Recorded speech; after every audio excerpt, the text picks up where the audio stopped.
want some? Who's next? Huh? How about it?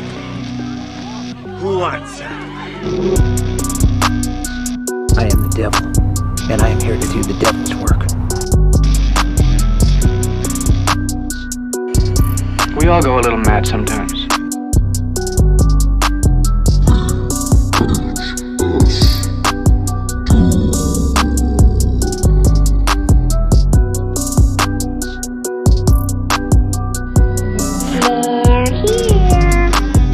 Well, hello, and welcome back to the very best place that you could be in the entire world, the entire void, the entire horrorscape and VHS hell, the VHS Doom rental store and podcast. I'm your humble host, Dylan Crutcher, as always. We're so glad that you guys are joining us again this week for another deep dive into the mouth of madness. We truly hope you enjoyed last week's episode where we covered the horror classic Child's Play. And we do hope you are all recovering after our run-in with the off-brand Chucky doll named Chunky. Unfortunately, Mikey sustained a few injuries that required medical attention, so he's not going to be able to join us this week. But that's okay, because we have a very, very cool episode in store for everybody this week, as we're diving headfirst into our second ever VHS Doom Community Room episode. That's right. This week we're being joined by the creators of an upcoming feature film titled Bampire. I'm saying that right? Bampire? Yes, you're perfect. Bampire. That's what's up. Okay, so today I'm joined in the studio by the writer, Zoe Kaufman. Yeah, okay. And actor, Malachi. Please pronounce your last name. I'm terrible with names. Sakuya. That's what's up. Awesome. Cool. So we're super excited to have them in the studio today. So this week, as a favor to everyone listening, I'm not going to jump into all my pandering. Hey, follow, subscribe, like, do all of that. But I'm not going to beg you to do it. So we're just going to kind of jump right into the fun with these two and kind of talk about their film. So I did read a title today from Bloody Disgusting, which is pretty cool, that said, quote, Evil Dead 2 meets Who Framed Roger Rabbit. So that was pretty wild. That was cool to read. So I guess since we're just going to jump right in, kind of tell me about yourselves and tell me about your project. Well, it's a weird one, but we're weird, so it kind of works for us. Yeah, Bampire was definitely a passion project for everybody involved. We started out with this really weird concept for what if vampires didn't just turn into a fanged bat? What if they could turn into any fanged creature? And when we discovered that there actually was a species of fanged deer, I mean, living in the Northwest, that became our icon. So There are fanged deer for real. Like, that's a real thing? Yes. Okay, yes, terrifying. they're called musk deer or water deer sometimes. But Google it. They're real. They're terrifying. They are almost like if you had a saber-toothed tiger, but that was a deer. Okay, that's terrifying. Okay, cool. You heard it here on VHS Doom. Fanged deer, be afraid of them. Okay, cool. Nice. So did you hear about them and run with that idea into your script? Yeah, so we found out, I don't even know exactly how we became aware of the musk deer, but we found out and we saw how horrifying they were. And then we live in Eugene, Oregon on the west coast of the U.S., and it's like wilderness areas all around the city, just tons and tons of forests. So we're constantly having run-ins with deer where they'll just jump in front of the car and stare you down, or all sorts of things. One story actually that happened with a deer just before we started shooting is in our director Taylor Morden's backyard. He walked out one day and saw a full grown male buck with horns and with, I shit you not, chains in its horns. Like it had gotten caught up and ripped it away. And that's terrifying. Okay. Yeah. We felt like it was an omen. Right. Yeah. Right.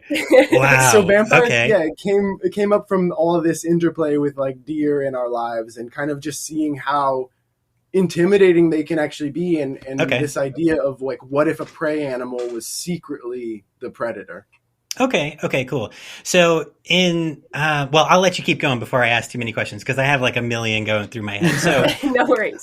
Well, okay, so I have been an actor in the like local sort of like doing a lot of like student films and up and coming stuff for like the last 7 years. So I've been just in Eugene really working on my craft here for that long, and just reaching out and just making connections in a really local, small sense. But just at this point, I think me and Zoe probably know we definitely know the majority of filmmakers in our town. And we've done, dozens of projects with all of them, just little shorts, and just anyone has an idea, we all kind of get together to make it happen. So that's where I'm coming from. And I've been building into that with the goal of putting like a really good portfolio together and just really building my skill set as an actor to a place I'm super confident in. And I've kind of gotten to that place in my career where it's like I've done that groundwork in our local community, and it's time to like spread my wings. And so and go, one big option to that would be to go out of Eugene and just start doing work in other places. But the other option is to bring awesome professional level work to the place I live. And somehow that's the option we ended up picking. It's like, no, that's cool. That's really cool. Well, yeah. Like, honestly, like from when I started joining the local film community, I didn't grow up in Oregon. I actually grew up in Alaska. And in a pretty rural part of it. Also terrifying animals out there. Yeah. Exactly. Like this whole idea of like mankind being introduced to nature and all of the threats that come along with that was a big part of my childhood. Like you could not go on a hike without people listing the dangers. So when you see, this city, Eugene, that is surrounded by wilderness, and yet so few people are actually aware of like the stakes involved when you start interacting at that level with nature. That's kind of what inspired a lot of the horror in the movie, is like, what if nature was actually responding to this lack of awareness and this dissonance from our environment with this new predator that it spits out, into our world to help protect itself from these like, you might call them like petty crimes against nature, but they're crimes that become so numerous, even though they're little, that you have to fight back at some level. And so that's kind of a part of the campiness, is that you're seeing these kids with very little wherewithal or awareness interacting with this beast that is nature on more than just the level of the actualized vampire. So for myself, that was a really big part of where like the writing inspiration came from. And when I joined the Eugene film community, what I saw was an incredible amount of artists, all of whom weren't getting compensated for their work. And that became a goal of mine. And I had no idea how I or we as a team were going to achieve that goal. I certainly didn't imagine that I would be the one paying them at that moment in my life. But that's what we wanted to do. We wanted to bring paid work to our community because the artists there are worth it. They deserve that opportunity just as much as anyone in a union or working for a major studio. They're incredible artists. And Bampire is really an example of what they're able to accomplish. That's very cool. I feel like you guys have said a lot of stuff that's really cool, and kind of like I connect with your values on some of that. So that's like, nature doesn't have someone to fight for it, right? So you're creating a character that's fighting for nature, right? That's really cool. Small is so much better than these like massive, ridiculous productions that are put on now. And if you can pay your local community to act in and they want to do something creative and get paid for it, that's amazing. It's an amazing thing. So I am 100% on board with your project already. That's awesome. Thank you, man. Yeah, for sure. So Zoe, Malachi, Taylor, I know we don't have Taylor with us today. How did the three of you come together to create this? Well, so Taylor moved to town from Bend, Oregon, where he already had quite a bit of a presence as a documentarian. He had done The Last Blockbuster, and The Last Blockbuster is in Bend, Oregon.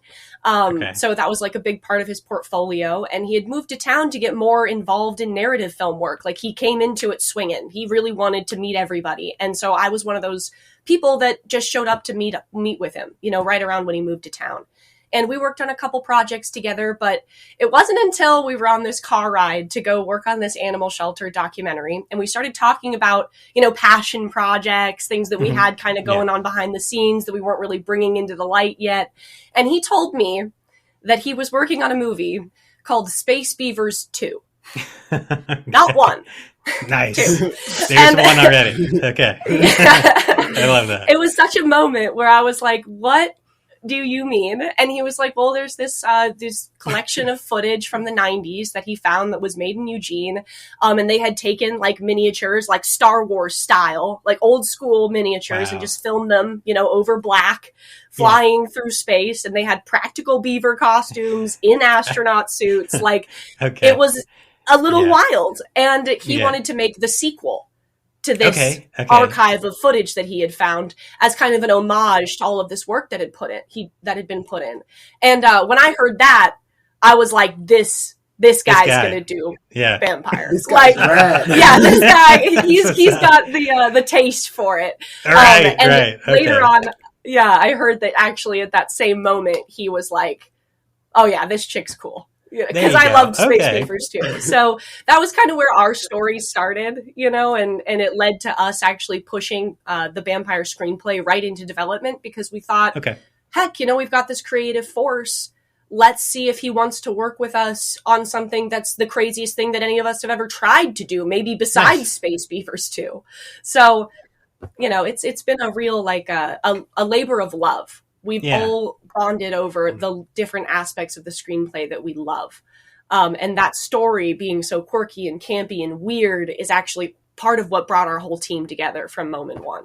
That's amazing. So we are actually after you guys. It's going to be you'll be after Child's Play, but right before our Child's Play episode, we did Night of the Creeps, which is Fred Decker's very first film that he ever made, starring Tom Atkins.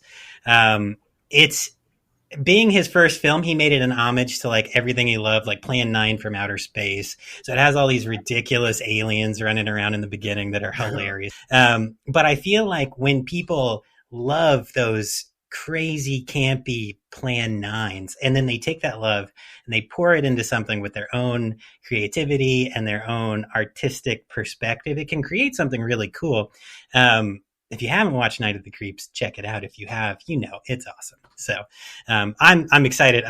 Everything you guys are saying, I'm more excited to check this film out. So that's cool. Okay, so having the last blockbuster. So our show is a video rental. That's the premise, right? You're in a video store, you're renting. What would you guys, if you walked into that blockbuster, what are you checking out? Like what are you getting on a Friday night? I gotta wonder. Well, gosh, my one of the ones that I've definitely have fallen in love with a little more recently, I guess, but has become one of my favorite found footage movies is Exists by the creators of the Blair Witch Project.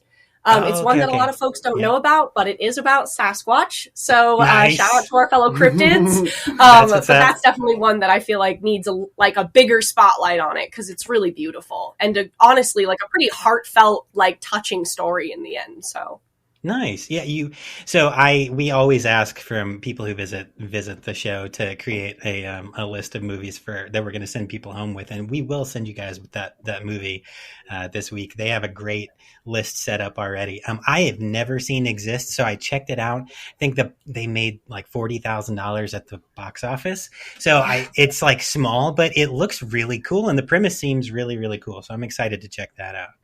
Cool. Malachi, what are you getting? Okay. One of my favorite movies from all time is The Secret of Nim. Okay. Yep.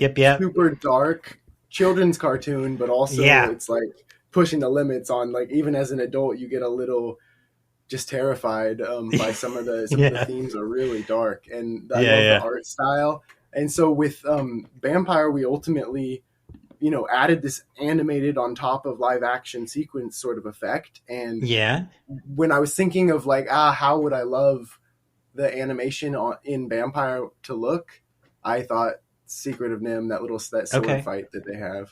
Yeah. That is a great film. We've sent that maybe once. We always, The more I learn about 80s kids movies, the more I realize I'm not sending children's movies home. But we always do like a family or kids movie, and that's going to be this week's family or kids movie. But we sent The Last Unicorn. Actually, I have a copy here. The Last Unicorn. That's from like 1982 or 1984, something like that. Which apparently there's another podcast called the Doom Generation podcast. If you haven't spoken to them, you should. They're really cool. I don't know if they do interviews, but they told me before I played it with my daughter here, you should not play that around your children because it is filled with tree titties, and it's filled with fairy titties, and it's filled with angry red, demon bulls. I don't know. Anyway, so 80s kids movies are insane, but I'm excited to see the animation in Bampire. That's yeah, it is not a kids movie. Like, let's make that real clear. This is not Bampire is not for kids. Oh man, gosh. That's awesome. Yeah. So I have to say, I was reading through your Indiegogo page, which is very well set up. It makes it really easy to understand. Yeah, for sure. What you guys are looking for, what the tiers are. Also, like I love the graphics of everyone who's working with you. And I almost shit my pants when I saw Lloyd Kaufman. Uncle Lloyd is like my personal hero. So Absolutely. Can you say what role? Can you say how he appears? Is that allowed? I can tell you that it's in a strip club. I think that's as vague as that's all we can give out. But that's fine. That's in fine. A strip club. Okay, cool. I also saw Diane Franklin, who's been in just a ton of stuff, but personal favorite, Bill and Ted's Excellent Adventure. Yeah, very That's cool. what I know her from. Like, that's the movies that I grew up watching. They're some of my all-time favorites. Like, they were almost on my list for, like, kids movies. But then I was like, maybe that kind of rides that line nowadays. Like, maybe I watched that as a kid. But, right. Ultimately, like, I consider Bill and Ted's Most Excellent Adventure one of the most inspirational stoner comedies that exists. Yeah, for sure. For me, it's like, that's top tier. And so to get the princess, amazing. Woo! Yeah, so cool. So cool. I saw there were just some very, very cool names in there.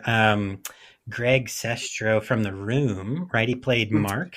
Is that right? Yes. Yeah. He was incredible. That's cool. Yeah, he was really sweet as well, but he actually donated his time. Oh, really? To our film. Oh, wow. That's amazing. Ultimately helped schedule with us for a few months. And actually, the better part of a year, really, we were trying to get Greg involved in our film. And ultimately, like, after just working with us that long and us kind of like making every offer that we could, we found one that worked for all of us. And he was like, hey, I see you guys. I see how hard you're working. Like, just pay for my travel and I'm there. And he showed up and just shared like a ton of stories about being on set with Tommy Wiseau and being on these, 4-person cast and crew. So like 4 people making the entire movie. And meanwhile, we have, 13 people, but they're all out in the torrential rainstorm that we're filming in. And he's out there telling us how good we're doing and how we've actually got a lot more figured out than we think we do. And was honestly like a real inspiration when it came to indie filmmaking. Like, he has been through some of the craziest stuff that a person can go through in that world. And so to have him on our set really felt kind of A, just appropriate, but also B, like such an honor. That's amazing to work with him. Yeah. Very, very cool. So Malachi, you act in this film, right? Mm-hmm. Okay. Yes, I play a character named Branson. Branson. Okay. Yep. He's got a diamond earring. He's kind of a bad boy. He's sort of like that does sound bad boyish. Yes. Okay. Very cool. So who did you enjoy working alongside the most? Because it's a very long list of actors that you guys have, but so I don't want to dive into everybody, but let's see. Well, okay. It's a project that's brought together a lot of the most talented actors I've ever gotten a chance to work with. And that's really throughout the whole ensemble. So some local Oregon-based people, but also some out-of-state actors that we brought in. All of them, like 5 of us that are sort of like the lead ensemble are all, and it might be 6 or something, I'm just guessing the number, but we're all super committed to this thing. And the performance everyone turned in really blew me away. But I will say that being on set with Diane Franklin, I think was the most like just like exciting, joyous part of it for me. Yeah. And she's so talented and also so fun to be around and just like such a enthusiastic, supportive person. Mm-hmm. And so just getting to interact with her and have conversations and get her support for Bampire and for what we're doing felt incredible. And also she's been doing just some really interesting horror-based work lately. Like it's kind of a lot of the work she's been doing has been some awesome horror movies. So it feels really good to be at this time in her career where she's like doing what we're doing. Yeah. That's really, really cool. Man, I think, and correct me if I'm wrong, I think I saw a post, because I follow you guys on Instagram on your movie page, that there is a younger actor who, maybe it's like first film, but apparently was doing like really stellar performances. And I can't remember his name. Weston Oliver. So he's actually like the youngest member of our cast. He is 8 years old. Cool. He is That's 8. amazing. Yeah. Yeah, and he's in this movie. And it was a really big consideration while writing it, you know, that we would have to find somebody who was young enough looking, but also has a bit of a wisdom about them, a bit of a spirit that can, you know, take them through a project like this, good support from their family. You know, there were some requirements that working with a younger actor at this level, we definitely were very conscious about meeting. Okay. And Weston met all of them. He was incredibly professional. And since filming Bampire, he's actually gone on to do several like large scale modeling campaigns and is also working in LA right now. So let that be a testament to his drive, you know, as a young artist. Like I have not had the privilege of working with someone who is so driven, independent at that age. I mean, just really trying to shine, you know, on his own. And even though his mother was amazing, we love Katie and we love his little brother Porter, who were both on set with us pretty much the whole time whenever Weston was. He really was his own agent and really like maintained a sense of just, I keep wanting to say professionalism, but like almost just like stoicism. Like he was a very like he was so self-contained that you would almost like forget that this 8-year-old was you know, standing there waiting to do his lines because he was so patient and just so easy to work with in that way. So I have a lot of respect for Weston, even though he is like 8 years old. I have a lot of respect for Weston as an artist. And I especially respect, you know, that seeing the drive of someone that young and realizing like that is the next generation of filmmakers. You know, it's like we have people nowadays who have been consuming media since they were, I mean, younger than Weston, as old as his little brother. And for myself, like that's my generation's claim to fame, is literally that we watched the most TV. So even though this art form, like as you know, you know, we have these incredible examples. We are also some of the first generations to have grown up consuming that media.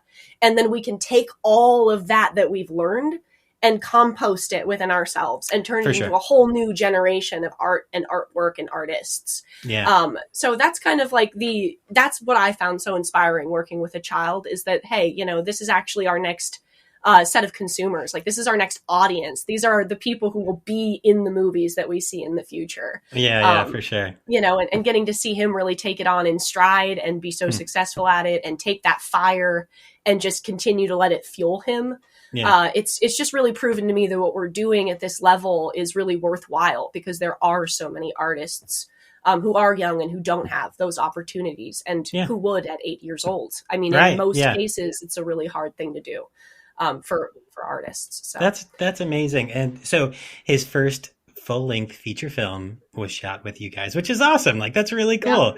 I feel honored. I have to think so when I want to say I was like 13, it was a sleepover. My best friend, Ernie, his house, it was his birthday. He put in a VHS tape of Evil Dead 2. So I got to wonder who's going to be playing Bampire at that age, right? And then you inspire the next generation after that. Very, very cool. Awesome. So kind of to pivot, into just a random, super random question. Love it. So I'm sure a lot of this is under wrap still, but what character do you most identify with? I'm going to assume Malachi, because you acted in it, you probably identify with who you played. But Zoe, as the writer, who would you most identify with in your own work? I've never been asked that, funnily enough. But the really crazy part about this screenplay as the writer is that I very honestly identify with all of my characters. And that may not be the case in every piece that I write. But in this case, I identify with the wacky professor and the overachieving student and the douchey jock, even in some moments, or, the homeschooled kid who's still trying to figure it out, or the kid who's filming everything because he just doesn't know where he fits in. Those are all me. And it's not like they take on their own dimensions, though. It's not like one is more me than anyone else, and not one of them is all Zoe. It's like they're all their own people too, in this weird kind of, I don't know if that sounds crazy, but no. They really take on such a life of their own that it's, as much as I identify with all of them, and I really see pieces of my own journey, my own struggles, my own insecurities, my own fears, my own loves, I see all of that embedded so deeply in each one of their characters, that it's hard for me to pick. But if I absolutely had to pick, then probably you guys will know who she is when you see her, but probably Amy. Okay. She is one of the lead characters, and she is, in her own way, a warrior for the environment as well. So I really do relate with that, like, essence of the story, and that is really steeped in her character. And so I really do, I feel like that wandering hippie in the woods is me. I love it. That's a great thing to be. So actually, I guess I shouldn't assume that you identify with your character, Malachi, because you said he was really cool. Are you really cool? Like, are you a bad boy? I'm the coolest.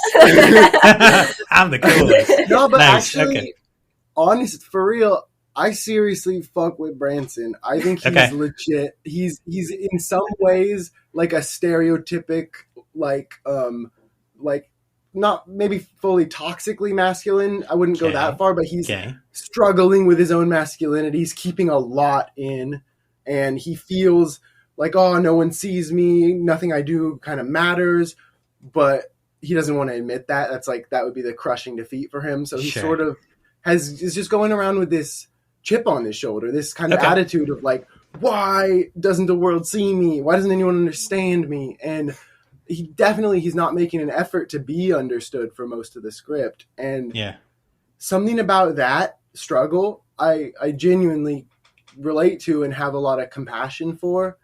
And the cool thing about Bampire is these characters aren't like one dimensional. And so throughout the script, the growth of what comes out of Branson and the moments that he is able to show a bit of vulnerability are, I think, really beautiful, really beautiful and impactful. Nice. I love good character development, especially in a character you don't like, I don't know, in the beginning, and you're like, but he's actually a really good guy. Okay. I love that. So that's cool. That's cool. I'm excited to see this. Gosh. All right. You guys are just, you're bringing me in. I'm going to be a donator. That's for sure. Today, VHS Doom, we're backing you. So, my gosh, thank you, man. That's so sweet. Yeah, for sure. So, I have heard. So we have a set of friends who does a podcast called Mutant City Horror. Really nice guys. They're based out of California. They do interviews. They've done a lot of really good interviews lately. One of them was with the bus driver from the Texas Chainsaw Massacre, Alan Danziger. They have a couple of really, really good ones. Yeah, very, very That's cool so guys. Yeah, reach out to them. They would get you on the show for sure. Mutant, what?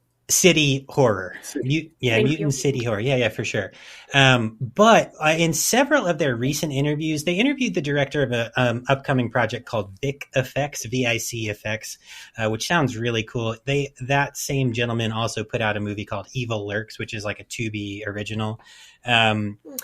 He was talking about distribution being where some movies go to die, unfortunately. Do you guys, what is your distribution plan? I know you have the Indiegogo, but what do you want to go Tubi? Do you want to go direct? Tubi, sponsor the pod, damn it. I talk about you way too much to not, okay? But do you want to go like streaming? Do you want to have cinema release? What's your plan with the film? So it's honestly a kind of scary place to be, where you put so much work into this project that could sink or swim, like, and it's turned out really well, and now we have it. But where we choose to distribute it is going to have a huge effect on not only how profitable it is, but I think even more importantly, how many people end up seeing it. For sure. So we're struggling with that concept, and it's a big one. Basically, where we're at right now is that we feel like the quality of Bampire is so high that we just want to push to get it into the biggest spotlight possible. And part of that, I think, means trying to get as many offers as we can and try to find what the best deals are. But we're at a place where if we can get the film finished, if we can acquire the budget to finish post, get through post, and then have a moment to breathe, we would have this opportunity to like enter film festivals and try to get accolades for Bampire before we make the sale. And that is our goal right now. This is the first time we're doing this, but with the research I've put in, it seems like that's how to build ourselves the most amount of options. Okay. And then the fear there is like, well, if we are just kind of struggling to get Bampire out as soon as possible, and we're out of budget, and so we just kind of don't have even the money to enter film festivals or any of that, then it could go to a direct release. And we have a good amount of connections, and we're always trying to build new connections of distributors. So if that is the case, then we'll work with that too. But we think Bampire really could shine at a really big level, and that getting picked up by, whatever major streaming service we can, I think that would be our top goal. Okay, cool. I think in like a very idealistic way, to just add that cherry on top of everything that Malachi said, we want a theatrical release. We want to be able to go and, tell people, go see this movie in theaters. And honestly, so many, the vast, vast majority of indie films and films in general do not receive a theatrical release. Yeah, so that is a very high goal. In addition to that, I would love to have DVDs with menus. Oh, that just loop, that you could just sit there and listen to for like 2 hours before you even start the film.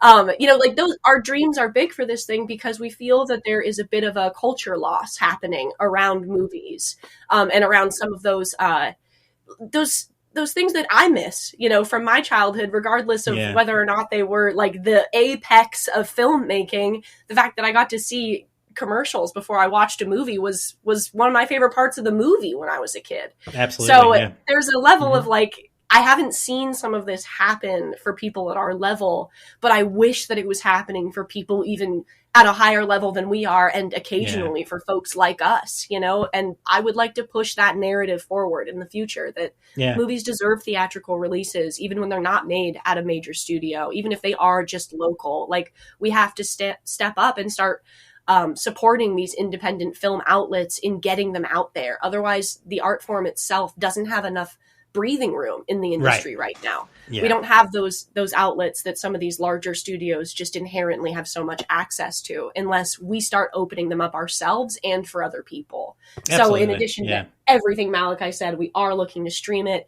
but in our wildest dreams, we want to bring this to you guys 90s style. There you go. That would be amazing. If you can get it on a VHS tape, I don't think they do that at all, but if you find a way, let me know. I'll buy it. Oh, you are? The big VHS plans. Hopefully we'll be able to get it all figured out while we're still offering the crowdfunding and have it be available on there, because that'll be the soonest possible. Sure. We're pretty sure that we're going to be able to pull that one out. Yeah, we're going to go and potentially have to go find VHSs at stores and re-record over them and put stickers on them that say Bampire. But we really want to supply a VHS, even if it's just for my grandparents. They'd love it. Oh, please. Hey, please. So I don't know if you can see this blue screen over here. Typically on our episodes, I play some random tape. So I'll play your movie while we do episodes for sure. Yeah. So, okay, let's see here. Let me check our time. I don't want to take up too much of y'all's time today. Oh, you're about half an hour. Okay, cool. So if you could choose one superpower, each of you, what would it be and why? I feel like I've thought a lot about this in my life. Sure. Okay. And for many years now, my answer, funnily enough, has been shapeshifter. And I'm not just saying that because of Bampire. I really, obviously a Bampire has a bit of a limited shape-shifting ability because it's our Bambi vampire shapeshifts into a fanged deer. But I feel like a general shapeshifter, I could turn into a bird, boom, I fly. Sure. I feel like there's such a, I don't know. I feel like you'd be the best spy ever, and that would be just that's true. No, that's brilliant because you can go microscopic, invisible. Yeah, boom, right. Invisible. Yeah, there you go. So you also have theoretically invisibility. You could get into anywhere you wanted to go if you can make yourself as small as you want to be. So I like that. I like that. Yeah, so you could basically walk through walls because you can just slip through the crack in the door or whatever, or go underneath it. Now I'm an ant. What are you going to do? A lot of times I go with super speed or flight because I'm just thinking how fun it would be. Sure. Yeah. But right now I'm feeling pretty grounded. I'm feeling pretty realistic. I think I'd go with some sort of time control so that I could that's stop huge. time and then just interact as Bampire on social media for 40 years and then start time again and then I just know for sure that we're going to be viewed. Oh my God. That's actually very interesting. Time control. Huh. I feel like the last person we had on, so we had a comic book creator come on and he chose regeneration, Wolverine regeneration, and he wanted the adamantium skull / bones and all that too. Yeah. Which, I mean, don't leave that out. Come on. He was the most honest person I think I've spoken to because he's like, I'd probably be maybe an anti-hero. He's like, I definitely wouldn't do things for other people. I'd take care of myself. And I'm like, wow, okay. So I got too deep on that question with him, but I like your answer. So shapeshifter for sure. Time control. If I could control time, I would get so much more done, and this podcast would be just so much bigger than it is. But that's okay. Cool. Very cool. So, what about you? Did you have an answer? Have you people don't really usually ask me questions. If I could have one superpower, that's really tough. I would probably want some sort of have you ever watched the movie Megamind? Sort of just super smart. I want to be smarter than I am. Not that I'm dumb, but I think if I was if I could figure more things out, life would be so much easier, I'd figure out how to make $1 million right now. So brain power. I love brain that. Power. Something like that. I don't know. Okay. So who would you say, if you had to read one book for the rest of your life, because you were stuck on an island and you only had one book, what would it be? So, so I love books. Books were my first love. And I had a really hard time even just brainstorming this for myself in the various times in my life where I've been asked something similar to this, because the books that I love, I read 30, 40 times. I mean, I'm obsessive. So I would probably bring World War Z by Max Brooks. Because it's just an epic zombie novel. And for anyone who hasn't read it, just no spoilers, but it's a collection of stories that are taken down by a biographer, if you will, of the zombie war that took place 10 years before the book takes place. And so each one of the stories, and there's like 60 to 80 stories. I mean, it's a very long book in that way.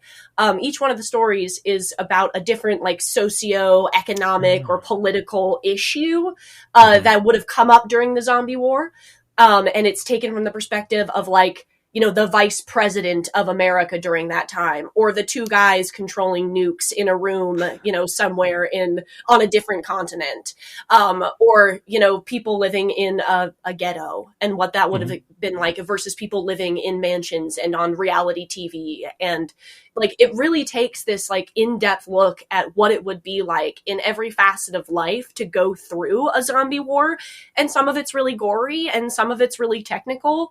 And there's just something about that like depth of exploration of a concept that I think is so inspiring. And I could probably listen to like one of those stories once a year and then spend the rest of the time writing new ones is how I look at it. There you go. Okay. I like that. I like that.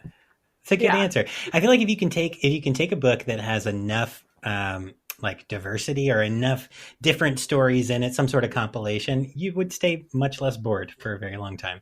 Cool. Yes. I like that. And very nice. So it's so creative as a piece of artwork. So nice. Malachi, who you taking? What's your book? Jeez, I hate reading. Oh no! That's okay. No, you don't have to learn. I'm not a big reader. I do enjoy it. It's more so that I just don't do it. But it takes a lot of time. I get it. Yeah, just too dumb. I need the big brain, then I'd be reading all the time.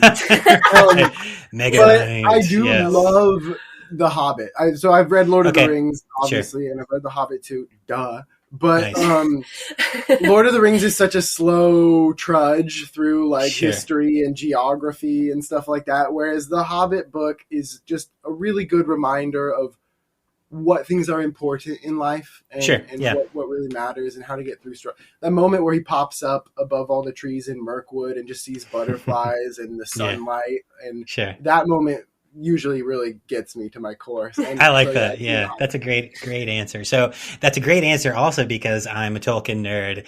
So like, okay, we're talking Hobbit, we're talking all the Lord of the Rings, we're talking the Silmarillion. Let's get it. If you want to read that, if you want to learn all about Tolkien's universe, the Silmarillion, that's a good place to go, but it is a hard read. It seems so dense. Yes, I would be on the same page with you, sir. That's exactly what I would take. And I would take The Hobbit because it is his kid's book. It's the hope. There's a hope to it. It's a little lighter. Like the Lord of the Rings, it is a trudge. You're in like some dark shit. The Hobbit, you deal with the little dragon, but you're okay. You know, it's gonna be everything's gonna be all right. I like that. Very cool. All right, wonderful. So, I guess my last question for you guys before we move on to your suggestions and your movies is going to be about your influences. So family, friends, the last guy I talked to did like comic book characters. That's fine.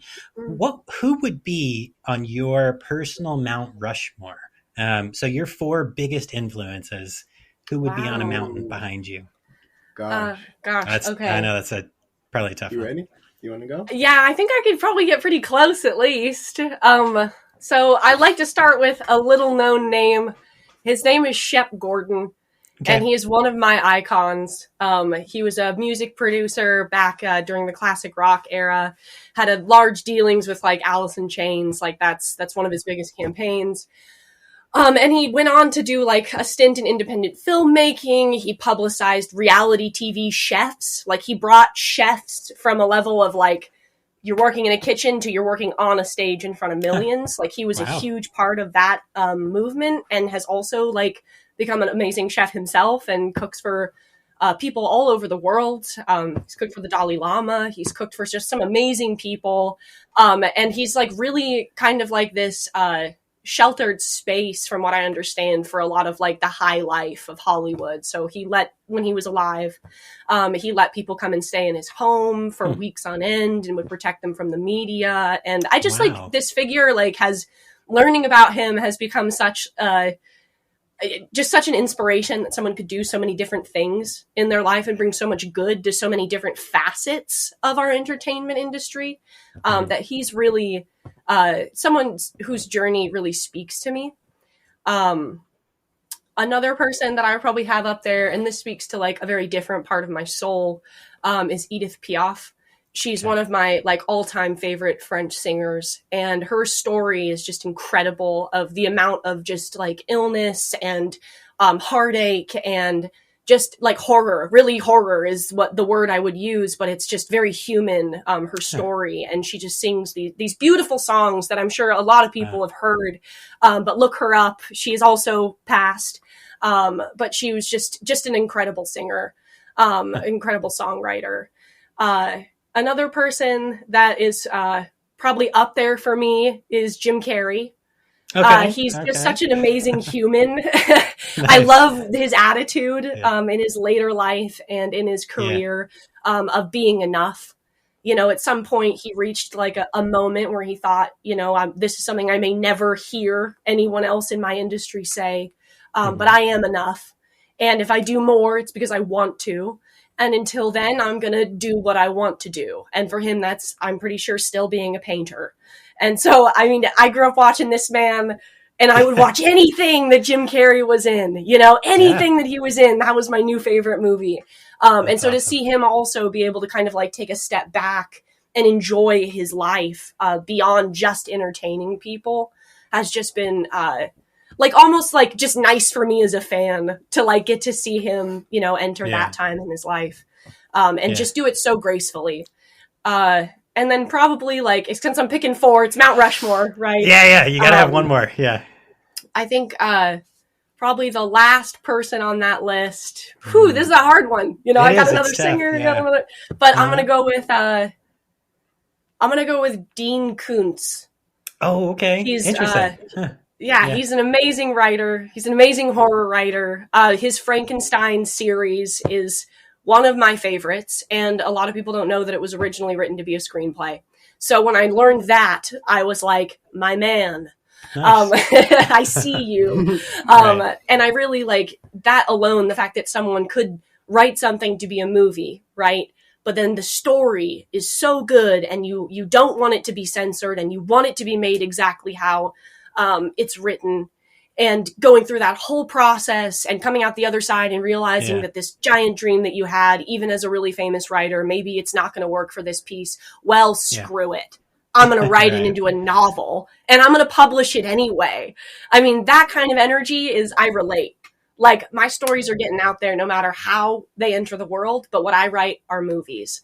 And so ideally they come into the world as movies, you know, but I just, that energy of whatever it takes to get that story out there, and to make it into something that you can be proud of and you can stand behind, and to not compromise, above and beyond as a writer. And those are probably my Mount Rushmore. I love that. I feel like I'm on the same page with Clive Barker in that sense, right? Because he went on from to make Hellraiser from Hellbound Heart, but he directed it himself because he didn't want anyone else to, and he wrote it, and he didn't want anyone else to mess up his story, right? So gotta love that. Very cool. Yeah. Malachi? Yeah, the original Hellraiser screenplay is one of my favorites. Slaps. Yeah. It was really good. I know, so good. Awesome. So good. Yeah, story too. Yeah. Okay, for me, I'm excited about this question. It's I've had a lot of time to think. So I'm gonna go with my first one on Mount Rushmore is Fox Robin Hood. The cartoon. Okay. Fox Robin Hood. Huge influence to me, starting from, you know, as early as I can remember. He's got that can-do attitude, no matter how bad things get stacked against him. And he's a real supporter of the people. He's real group-based mentality. Like, we need to do this for everyone. You know, one person having success isn't good enough. And so he's so bold, and he's willing to fight against, you know, the tyranny or the hierarchy of power that has become unfair. I super love about that movie stuff. so much. Yeah. Yeah, so good. And next I'm gonna go Jackie Chan. Jackie is one of the first actors I fell in love with, and just first Jackie Chan movies are one of the first types of movie that I fell in love with. Me and my dad would always just rent just all of them coming out in the 90s. Nice. And I think Jackie has this just sense of like joy and carefreeness, even in the face of life or death stunts, and like moments that a lot of people would be so panicked by, but he's maybe just laughing about it and then still willing to take that risk. And I admire the heck out of that. The next one is going to be Donald Glover, because I feel that he has had so much freedom within his career to start out being able to do rap, and then to go into acting, and then into producing his own show that, you know, is whatever he wants to make. For me, that is like the dream career, where you're able to have a lot of creative control, but throughout a lot of different mediums, and be able to explore yourself as an artist with that much freedom and support. It's like, I don't know how to get there, but it's a magical thing. It's a dream for me. Sure. That's what I'm working towards, because I want to make a lot of different types of art. Cool. And oh my gosh, this last one's going to be so divisive, but I thought it up and I got to go with it. Oh gosh. The fourth of my Mount Rushmore is going to be Greta Thunberg, whatever that. Climate change. Dude, she's awesome. Yeah. And give me a second.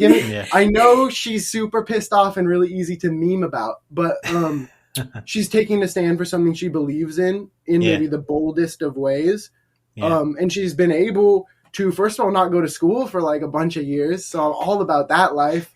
And on top of that, she's been able to make an impact at a young age. And so when you really look at like other people her age, what have they done? I get that she's really divisive, but the boldness and the even if it sometimes gets arrogant, that willing to just aggressively fight for what you believe is right, like in your heart. Because sometimes when you're fighting for what you believe is right on that scale, I'm going to forgive you for a few missteps. Like in your heart, it's right that the world shouldn't be going to hell, and that the climate should be something we put first. And I believe in that really strongly. So I'm pro Greta. I'm pro Greta. So if Greta had like 2 or 3 or 4 or 5 of like crazy deer that would, you know, protect the earth with her, nobody would talk shit about her at all. Exactly. Just throwing that out there. Next Get her involved in your Greta. Get on to Vampire. Come on. I'm gonna tweet her about this. I love this. I love this for us. This is amazing. She would be an amazing backer. Okay, cool. Thank you guys so much. I know a lot of the questions are weird, but I love all of your answers, and I'm weird, and we're all weird who listen to the show, so we appreciate you guys being here. And, sharing about me. Sharing your honest answers. So this week, friends, you have a curated list of movies that we're sending you home with from the Bampire crew, Zoe and Malachi. So first, we are sending you home with Sleepaway Camp. That's from 1983. Bunks and Showers are a Mad Stabber's beat at a summer camp strictly for teens. Oh boy, that's a fun one, starring the ever awesome Felissa Rose.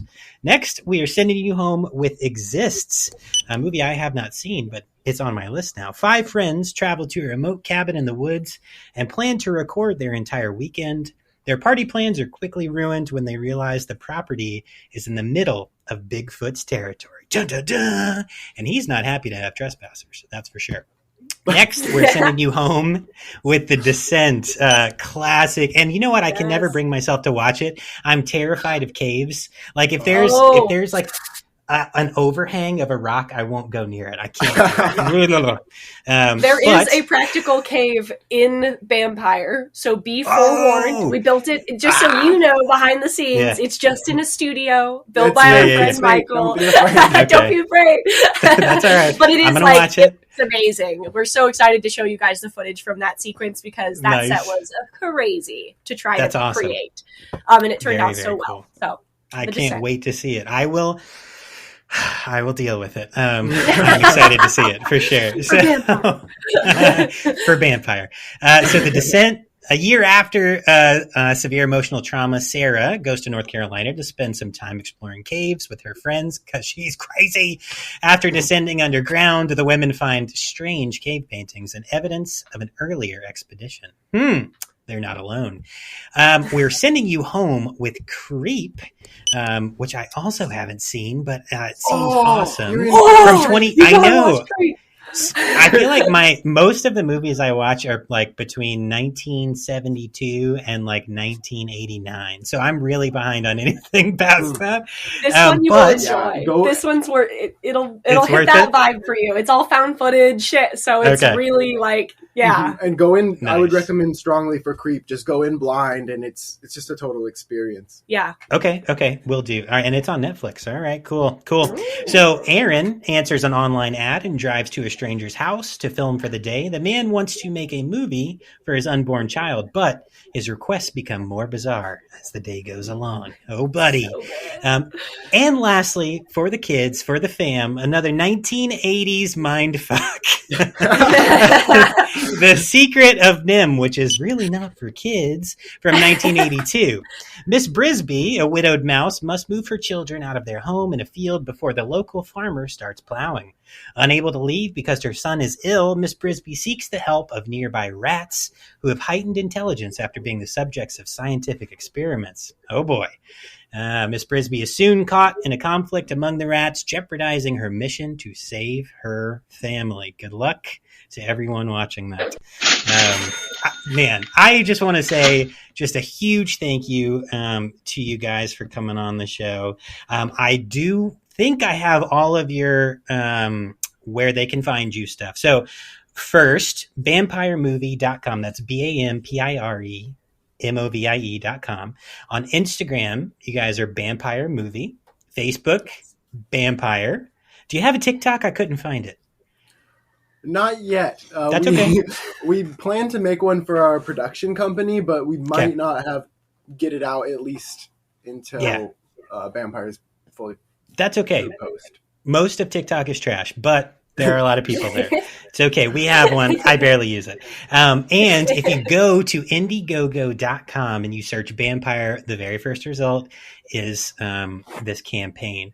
I just want to say, again, huge thank you. You guys seem awesome. I'm going to go to that Indiegogo, and I am going to become a supporter of this film today for VHS Doom. Yeah, you guys are the best. And I just had, don't forget Mutant City Horror. Paul just texted me because we have a Patreon, and if you join, you get to come see our recording live. I was recording the other day making some commercials because we do stupid stuff here, and they're funny, but I had some random person join and they wouldn't tell me who they were, so I felt super watched. It was like a horror movie in itself. So next script, podcaster thinks he's alone. He's not alone. Dun, dun, dun. Dun, dun, dun. Yeah. But I'm going to tell Paul, you guys should go on his show too. They have, I think they have like 500 or 600 subscribers on Instagram. So it's another good little group of people, super dedicated listeners we all have. So, yeah, thanks so much. Is there anything you guys want to say before we sign out? I love your hat. Oh, thanks. Yeah, I went to where was this? The Pismo State Beach Monarch Grove. So we went to see the monarch butterflies. It was a lot of fun with my family. Yeah, for sure. Cool. All right. Well, let's sign out. Don't forget, friends, shoot us an email at vhsdoom@gmail.com if you want to come on the show and you have your own project you want to promote. And as always, twerk till it fucking hurts. Thanks, guys. We'll talk to you next time.